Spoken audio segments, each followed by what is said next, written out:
የኦሮሞ ህዝብ የተወደደ የተከበረ የራሱ ታሪክና መታወቂያ ያለው ህዝብ መሆኑን ነው።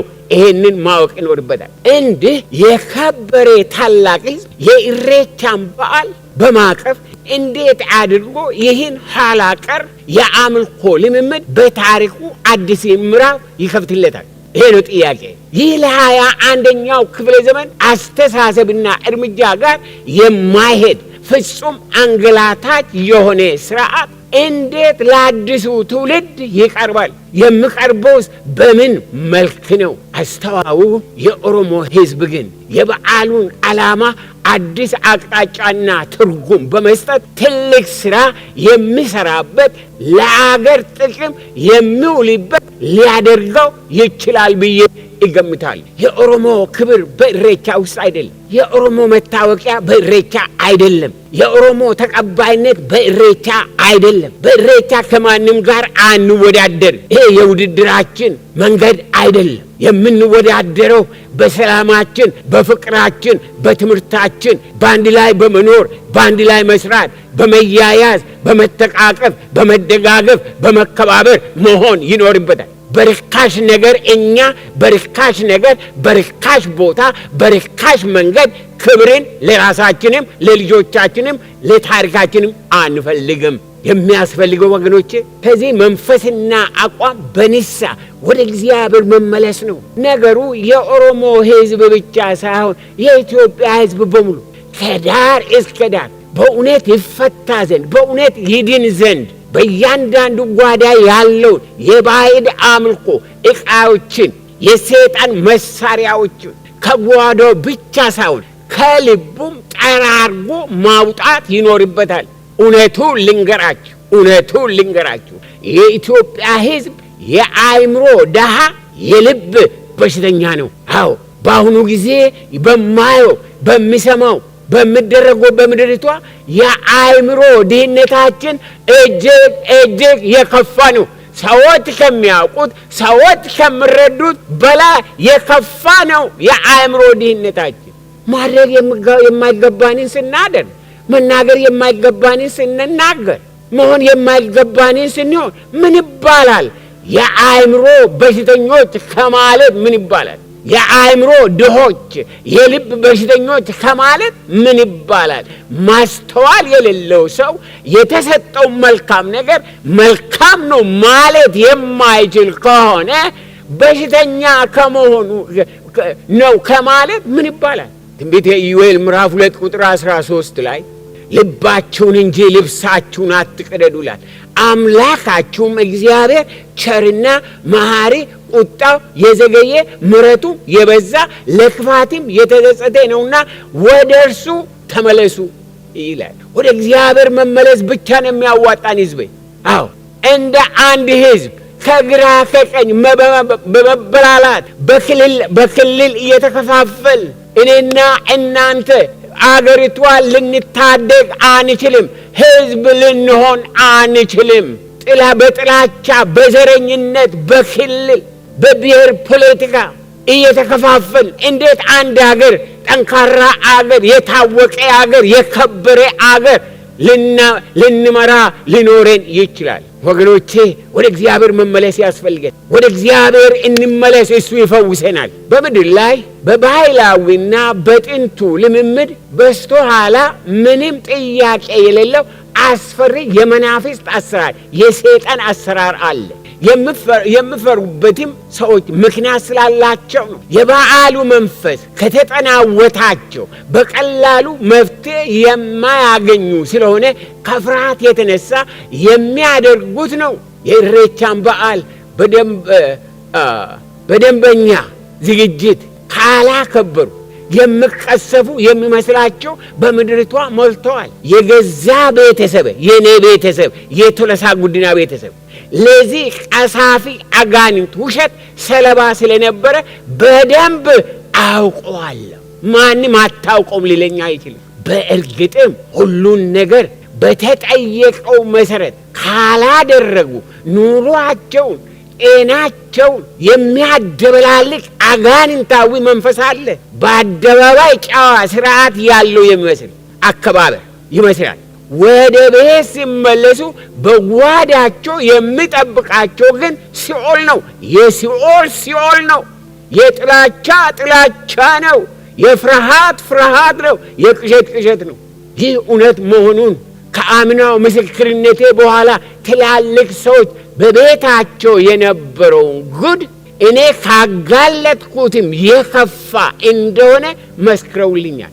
አንዳንዶቹ ለማድረግ እንደሚሞክሩት እሬቻንና ኮተቱን ክርስትና ልናነሳው አንችልም። ከዛ ጋር ምንም ግንኙነት የለውም። እሬቻ ከመሰረቱና ከአመጣጡ የሰይጣን እጅ ስላለበት በምንም አይነት በክርስቶስ ደም ከተገዛ ሕዝቡ ዘንድ ግንኙነት የለውም። ሐዋርያው ጳውሎስ በአንደኛ ቆሮንቶስ ምዕራፍ 10 ከቁጥር 14 ጀምሮ እንደዚህ ይላል። ማስጠንቀቂያ ነው። ሁላችሁ ስሙ። በተለይ ክርስቲያኖች የሆናችሁ በተለይ ወደ ቤተ ክርስቲያን የምትሄዱ ሁለት ሚና ለመጫወት በሁለት መድረክ ላይ ለመቆም የምትፈልጉ እናንተ በደንብ እንድትሰሙኝ እፈልጋለሁ። ስለዚህ ወዳጆቼ ሆይ ጣዖትን ከማምለክ ሽሹ።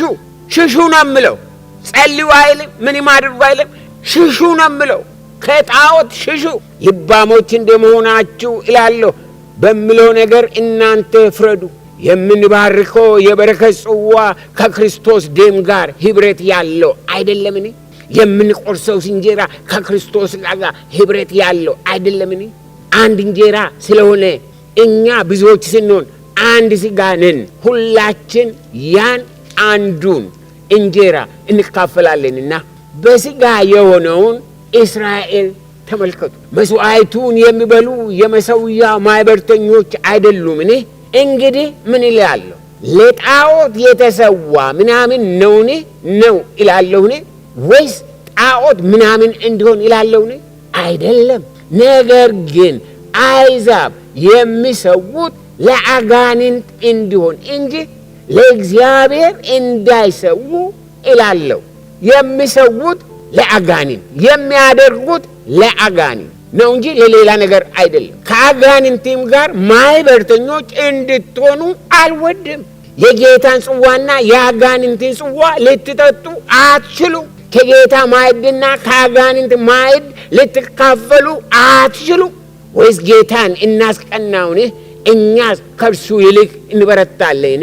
እንግዲህ የምትበሉ ወይም የምትጠጡ ብትሆኑ ወይም ማናቸውንም ነገር ብታደርጉ ሁሉን ለእግዚአብሔር ክብር አድርጉት።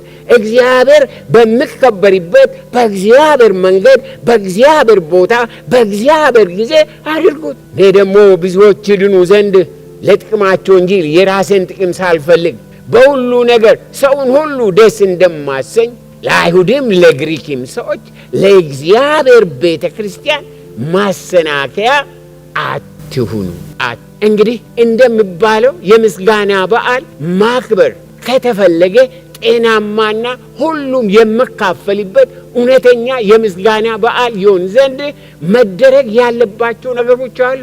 የእግዚአብሔር ቃል ለዚህ ጥሩ መምሪያ ይሰጠናል፣ መንገድ ይሰጠናል። አንደኛ መመስገን ያለበት የሰማይና የምድር ፈጣሪ እግዚአብሔር ብቻ ነው።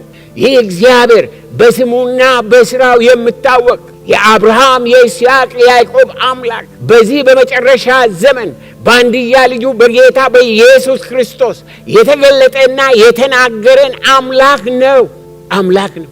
ይህን አምላክ በምንም አይነት አንቀይርም፣ በምንም አይነት መንገድ አንፈልገውም።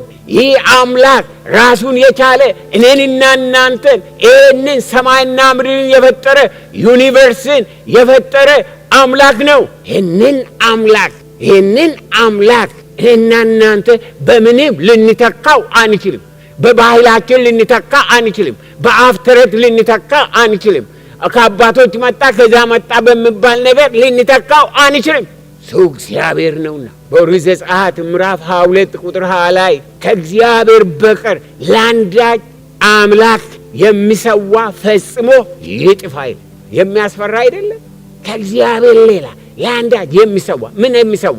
ወድቆ የሚሰግድ፣ ለሌላ ነገር የሚሰግድ፣ ለሌላ ነገር እጁን የሚዘረጋ አምላኬ እርዳኝ፣ ስማኝ፣ ይህንን አድርግልኝ ብሎ ይህንን የሚያደርግ ፈጽሞ ይጥፋ ነው የሚለው። ይህ አስፈሪ ፍርድ ነው። ስለዚህ ሕዝብ ሄደ፣ ወንዝ ሄደ፣ እጅን ስትዘረጋ ምን እያደረክ እንዳለ ታውቃለህ? ከፈጠረ ከወደደ ሰው ካደረገ ከአምላኪ ጋር እየተጣላህ ነው። ፊትህን ከአምላኪ እያዞርክ ነው። ለርካሽ ነገር ራስህን አሳልፈ እየሰጠህ ነው። ይህንን አታድርጉ ወገኖች፣ አታድርጉ። ይሄ የጥፋት መንገድ እንጂ የልማት መንገድ አይደለም። ልብ እናድርግ። ሁለተኛ ደረጃ የዘላለም እግዚአብሔር ከሰብአዊ ፍጥረት አምልኮን ሆነ ምስጋናን የሚቀበለው በልጁ በጌታ በኢየሱስ ክርስቶስ ስም ብቻ ነው። ይሄንን ልብ አድርጋችሁ እንድትሰሙኝ እፈልጋለሁ። እግዚአብሔር የሚመለከው፣ እግዚአብሔር የሚታወቀው፣ ወደ እግዚአብሔር የምንቀርበው በክርስቶስ ኢየሱስ ነው። እውነተኛ መንገድ፣ እውነት፣ ሕይወት እኔ ነኝ አለ። 4 ነጥብ። ሌላ መንገድ የለም። ሌላ አምልኮ የለም። ሌላ ስርዓት የለም። ሌላ ውጣ ውረድ የለም። መንገዱ አንድ ነው። መንገዱ ኢየሱስ ነው። ወደ አብ የምንደርሰው፣ አብን የምናመልከው፣ አብን የምናውቀው፣ አብን የምናከብረው፣ እግዚአብሔርን የምናገለግለው በክርስቶስ ኢየሱስ። ሕይወት በሱ ውስጥ ነው። እውነት በሱ ውስጥ ነው። መገለጥ በሱ ውስጥ ነው። ምሕረት በሱ ውስጥ ነው። ያለሱ ምንም ማድረግ ስለማንችል በክርስቶስ ኢየሱስ እናደርጋለን። ከሱ ውጪ ምንም ማድረግ አንችልም። በቆሎሳይስ ምዕራፍ 3 ቁጥር 17 ላይ እግዚአብሔር አብን በእርሱ በማን በክርስቶስ ኢየሱስ እያመሰገናችሁ በቃል ቢሆን ወይም በሥራ የምታደርጉትን ሁሉ በጌታ በኢየሱስ ስም አድርጉት ይላል። አስደናቂ! የምታደርጉትን ሁሉ ስትወጡ በጌታ ስም፣ ስትገቡ በጌታ ስም፣ ስትንበረከኩ በጌታ ስም፣ ስታመልኩ በጌታ ስም። እግዚአብሔር የሰማዩን የምድሩን በክርስቶስ ኢየሱስ ጌትነት ውስጥ አስቀመጠ። ከዛ ውጭ መንገድ ከፈለጋችሁ ትጠፋላችሁ። መንገድ የለምና እርሱ መንገድ ነው። ከሱ ውጭ አንድ ነገር እንዲህ ነው ከተባለ እውነት ከፈለጋችሁ ትጠፋላችሁ። እውነት እርሱ ብቻ ነው። እንደዚህ ይባረካለሁ ሕይወት ይሆንልኛል ካላችሁ ትጠፋላችሁ። ሕይወት እርሱ ነውና ልብ አድርጉ ሕዝቤ፣ አስተውል ሕዝቤ። በሶስተኛ ደረጃ ማንኛውም ከበዓሉ አከባበር ሰይጣን እጁ ያስገባበትን ልምምዶች፣ ስርዓቶች ከዚህ እንቅስቃሴ መወገድ አለባቸው። የሰይጣን ሽታ ያለበት፣ የሰይጣን አሰራር ያለበት፣ የሰይጣን ነገር ያለበት በሙሉ ከዚህ እንቅስቃሴ መወገድ ይኖርበታል። በኦሪት ዘዳግም ምዕራፍ 6 ቁጥር 14 እና 15 ላይ በመካከል ያለው አምላኬ እግዚአብሔር ቀናተኛ አምላክ ነውና የአምላኬ የእግዚአብሔር ቁጣ እንዳይነድብህ ከምድርም ፊት እንዳያጠፋ በዙሪያችሁ ያሉት አሕዛብ የሚያመልኳቸውን ሌሎችን አማልክት አትከተሉ ይላል። ምንድነው ሌሎቹ አማልክት? እግዚአብሔር ካለው ውጭ አንድ ነገር ሰርቶ በዓል አድርጎ ለዛ በዓል መንበርከክ ነው። ያ ምንድነው? ያ ጣዖት ነው። እግዚአብሔር የማያውቀው፣ እግዚአብሔር የሚጸየፈው፣ እግዚአብሔር የሚፈርድበት፣ እግዚአብሔር የሚጠላው ነገር ነው። ሌሎችን አማልክት የምትሰግዱላቸው በሕዝባችን ቤት ውስጥ ጓዳ ውስጥ የተቀመጡት ከተለያዩ ቦታ የመጡ ኮተቶች፣ በደብተራ በተለያዩ የመጡ ኮተቶች፣ በቃልቻዎች፣ በሞራ ገላጮች፣ በመናፍሳቢዎች በኢትዮጵያ ሕዝብ ጓዳ ያለው ከእግዚአብሔር ያልሆኑ ነገሮች፣ እነዚህ ኮተቶች፣ እነዚህ መውጣትና መቃጠል አለባቸው። ከእግዚአብሔር ፊት መራቅ አለባቸው። በዛን ጊዜ ሰላም እናገኛለን፣ አንድነትን እናገኛለን። በዛን ጊዜ እንያያዛለን። ታላቅ ሕዝብ የምንሆነው ከዚህ ከርካሽ ነገር ነፃ ስንወጣ ነው።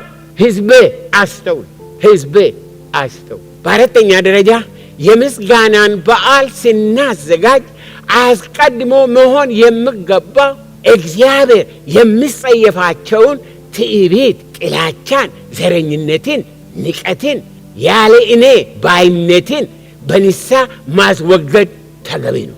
ወደ ንስሐ ይጠራናል ማለት ነው። እግዚአብሔር ንስሐ ግቡ ነው የሚለው። አዎ ተነካካ። የኢትዮጵያ ሕዝብ ተነካካ፣ ተነካከሰ፣ ተቆሳሰለ፣ ተበዳደለ፣ ብዙ ነገር አደረገ። ሰሜኑ እንዲህ አለ፣ ምስራቁ እንዲህ አለ፣ ምዕራቡ እንዲህ አለ፣ ደቡቡ እንዲህ አለ። በጭቅጭቅ በንዝንዝ የተሞላን በንቀት የተሞላን ሕዝብ ነን። ምንም እኮ ኖሮን አይደለም የምንናናቀው። ማንም ከሌላ በልጦ አይደለም። ድህነቱ ካለ ሁሉም ነው። ቆሎ ከሆነ ሁሉም የሚበላው ነው። ምን ሆነ ነው ሌላውን የምትንቀው? ወገኔ ያን ንቀት፣ ይሄ ነገር መንፈሳዊ ነው፣ ሰይጣናዊ ነው፣ ገዳይ ነው፣ አጥፊ ነው። ስለዚህ የኢትዮጵያ ሕዝብ ተያይዞ ንስሐ መግባት አለበት። እግዚአብሔርን ለማመስገን ስንፈልግ ከሁሉ አስቀድመን ንስሐ ነው የሚያስፈልግ። ስለበደል ወገኖቻችንን፣ ወንድሞቻችንን፣ እህቶቻችንን ስለጠላናቸው ስለነሱ ንስሐ መግባት አለበት። በመጽሐፈ ምሳሌ ምዕራፍ 8 ቁጥር 13 ላይ እግዚአብሔርን መፍራት ክፋትን ይጠላል፣ ትዕቢትንና እብሪትን፣ ክፉንም መንገድ፣ ጠማማውንም አፍ ይጠላለሁ ይላል እግዚአብሔር። ጠማማውን አፍ ከኢትዮጵያ ጠማማ አፍ ብወገድ፣ ጠማማ አፍ ብወገድ እንዴት ፈውስ ይሆንልናል? እንዴት ፈውስ ይሆንልን? የፈውስ መንገድ የንስሐ መንገድ ነው። የእርቅ መንገድ ነው። የመያያዝ መንገድ ነው። የፍቅር መንገድ። በአምስተኛ ደረጃ እንደዚህ አገርን የሚያንቀሳቅስ በዓል የወሬ ጉዳይ ብቻ ሆኖ ያለምንም መታሰቢያ እንዳያልፍ ቀኑ የችግኝ ተከላ ቀን ቢሆንስ? ቀኑ እያንዳንዱ ሰው ስጦታ የሚሰጥበት ቀን ቢሆንስ? በበዓሉ ስም ባንክ ተከፍቶ ገቢው በዛ ብጠራቀም፣ በዛ ስጦታ ደግሞ ትምህርት ቤት፣ ክሊኒክ፣ መንገድ ብሰራ፣ ይህ ሁሉ እንቅስቃሴ ለአገር ልማት ለሕዝብ ጥቅም ከመሆኑም በላይ ተተኪው ትውልድ መልካም ነገር የሚማርበት ይሆናል። ስለዚህ ይሄንን ሁሉ መንገድ ላይ ወጥተን ብለን መመለስ ምን ክብር ነው? ምን ፋይዳ አለው? ምን ተደረገ? ነገ የምታስተውለው ምንድነው? የምታስታውሰው ምንድነው? ምንድነው የምናስብ? ምንድነው የሆነው? እስካሁን ለስንት ዘመናት ተደርጓል ይባላል። ምን ተደረገ? አቻምና አምና ሰው ከመሞቱ ሌላ፣ ደም ከመፍሰሱ ሌላ ምንድነው ትዝታ? ኖ እንደዚህ አይነቱን ነገር ምን እናደርጋለን? ምስጋና በምንልበት ጊዜ ምስጋና አንዱ ምስጋና አመስጋኝ መሆናችንን የምንገልጸው በመስጠት ነው። በመስጠት በሜዳ ላይ ከምንወጣ ሌላ ዛም ከምንሆን መስጠት በምንሰጥበት ጊዜ ያ የተሰጠው ተሰብስቦ በባንክ ተቀምጦ ከዛ ትምህርት ቤት የሌላቸው ለድሆች ቢሰራ፣ አካባቢ ብለማ፣ ሐኪም ቤት ቢሰራ፣ መንግስት ይህንን ያደርግ እንደዚህ አላደረገም ከምትሉ ይሄንን ነገር ጉልበታችሁን ዘመናችሁን በከንቱ በሜዳ ላይ ከምትጨርሱ ወገኖቼ ከምንጨርስ መልካም ነገርን ልንሰራበት እንችላለን። ሰማይና ምድርን የፈጠረ እግዚአብሔር ማስተዋልን ይስጠን። በከንቱ ሜዳ ላይ ወጥተን ዝም ብለን የማይሆኑን ነገር አይተን መመለስ ዋጋ የሌለው ብላሽ ከንቱ ነው። ከእንደዚህ አይነት ነገር መልካም ነገርን ብናደርግ ብንሰራበት። በኢትዮጵያ ውስጥ ብዙ ስራ አለ። የህዝብን እርዳታ የሚፈልግ የሀገሪቷን እርዳታ የሚፈልግ በሚሊዮን የሚቆጠር ሰው ህዝብ ስራ ቢሰራበት፣ ከዛ ደግሞ ገንዘብ ቢሰጥበት፣ ስጦታ ቢሰጥበት፣ ገበሬው እህል ቢሰጥ፣ ገበሬው ዶሮ ያለው ዶሮ፣ በሬ ያለው በሬ፣ እህል ያለው ያ ተሽጦ ለምን ትምህርት ቤት አይሰራም? ያ ለምን መልካም ነገር አይደረግም? መልካም የሆነ ህዝብ የሚያስታውስ ለትውልዱ በረከት የሚሆን ነገር ብንሰራ፣ ያን የማንሰራበት ወገኖቼ ለማንም የማይጠቅመውን ስራ የማልሰራበት ቀን የተበላሸ የጠፋ ቀን ነው። በሜዳ ላይ ወጣችሁ ሄዳችሁ አከበር ብላችሁ ማንን ነው ያከበራችሁት? ምንድነው ክብሩ? የምታስተውሱት ነገ ምንድነው? ስለዚህ በመልካም ነገር ይሄንን እንለውጠው፣ በመልካም ነገር እንሸፍነው፣ በመልካም ነገር ይውጣበት፣ ይሰራበት። በዚህ አይነት ከከንቱ ነገር ልናመልጥ እንችላለን። ኢየሱስ ክርስቶስ ወደ ዓለም የመጣው ኃጢአተኞችን ሊያድን፣ ጳውሎስ በአንደኛ ጢሞቴዎስ ምዕራፍ 1 ቁጥር 15 ላይ ኃጢአተኞችን ሊያድን ክርስቶስ ኢየሱስ ወደ ዓለም መጣ የሚለው ቃል የታመነና ሁሉም እንዲቀበሉት የተገባ ነው ይላል። እንዴት ያለ ድንቅ ነው! የታመነ ሁሉም እንዲቀበሉት። የኢትዮጵያ ሕዝብ ለኢትዮጵያ ሕዝብ ሰላም ያለው ተስፋ ያለው ይሄ ነው። የእግዚአብሔር ልጅ የናዝሬቱ ኢየሱስ ከዘላለም ዘላለም የመጣ ሕይወቱን የሰጠ እንዳይፈረድብኝ የተፈረደበት እንዳልሞት የሞተልኝ እንዳልጠፋ የጠፋልኝ ዋጋ የከፈለልኝ ኢየሱስን ማወቅ። ስለዚህ መንገዱ፣ መውጫው፣ መግቢያው፣ መፍትሄው አንድ ነው። ሌላ ባህል ሊኖር ይችላል፣ ሌላ ባህል ሊኖር ይችላል። ደቡቡ የራሱ፣ ምዕራቡ የራሱ፣ ምስራቁ የራሱ፣ ጠቅላላ ግን ማዕከላዊው ኢየሱስ መሆን አለበት። ኢየሱስ የሌለበት ሁሉ ብላሽ ነው፣ ከንቱ ነው፣ ፍሬ ፈርስኪ ነው። ይህንን ነው የምነግራችሁ። ይህም ባልነግራችሁ ወገኖቼ እኔ በእግዚአብሔር ፊት ይጠየቅበታል። ነገር ግን ይህንን ይነግራችኋል። ኢየሱስ በሐዋርያት ሥራ ምዕራፍ 4 ቁጥር 12 ላይ እንደምናገር መዳንም በሌላ በማንም የለም፣ ያለ ኢየሱስ የለም ማለት ነው። እንድንበት ዘንድ የሚገባን ለሰዎች የተሰጠ ስም ከሰማይ በታች ሌላ የለምና፣ ከሰማይ በታች ሌላ መፍትሄ የለም።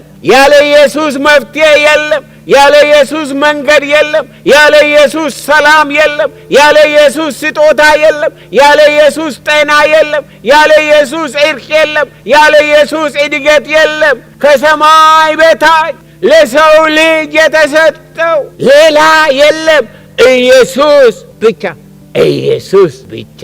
ክቡራትና ክቡራን ስለኛ ኃጢአት በመስቀል ላይ በመሞት ውድ ዋጋ በከፈለልን በኢየሱስ ክርስቶስ አምኖ መዳን የዘላለምን ሕይወት ያስገኛል።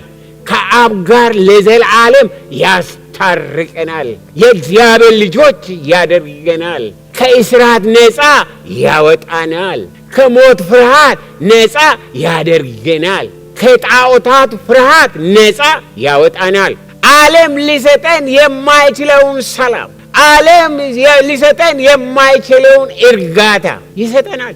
በፍቅር እንድንኖር የእርቅ አምባሳደሮች እንድንሆን ይረዳናል። የእርቅ አምባሳደሮች በምድር ላይ እኔና እናንተ የተፈጠርነው ያለነው የእርቅ አምባሳደሮች እንድንሆን ነው። ሰላምን ልንዘራ የሰላም ቋንቋን እንድናመጣ ነው። ወገኖቼ በኢየሱስ ክርስቶስ ማመን፣ በክርስቶስ ኢየሱስ አምኖ መዳን ከብዙ ርካሽ ነገሮች ነፃ ያወጣል። ከዘረኝነት ነፃ ያወጣል። ከጨለማ ስራ ጋር እንዳንተባበር ያደርገናል።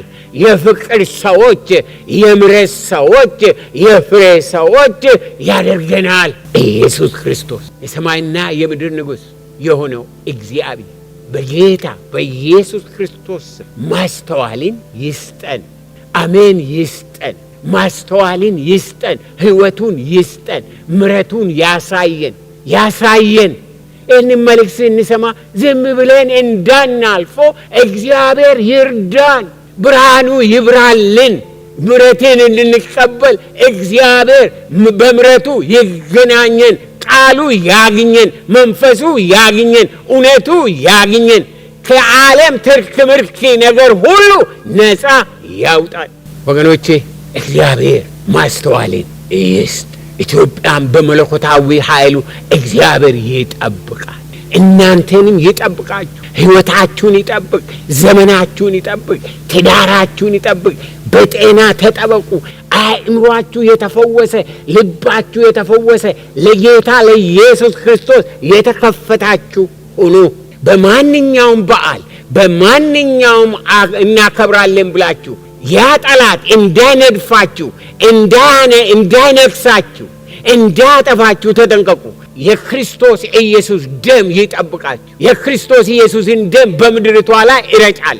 የሰይጣን አንደበት እንዲዘጋ፣ የክርስቶስ ኢየሱስ ድምፅ እንዲሰማ እኔ ጸልያለሁ። የእስራኤል ቅዱስ እግዚአብሔር ይጠብቃችሁ። ሕይወታችሁን ዘመናችሁን ይጠብቅ። በመውጣት በመግባት ተጠበቁ። ከዚህ ከሚነርፍ ከጠላት ከሰይጣን ተጠበቁ። እግዚአብሔር ይጠብቃችሁ። ሕይወታችሁን፣ እግራችሁን፣ ልባችሁን፣ አእምሮአችሁን ይጠብቅ። እግዚአብሔር ይጠብቃችሁ። እግዚአብሔር ኢትዮጵያን ይጠብቃል።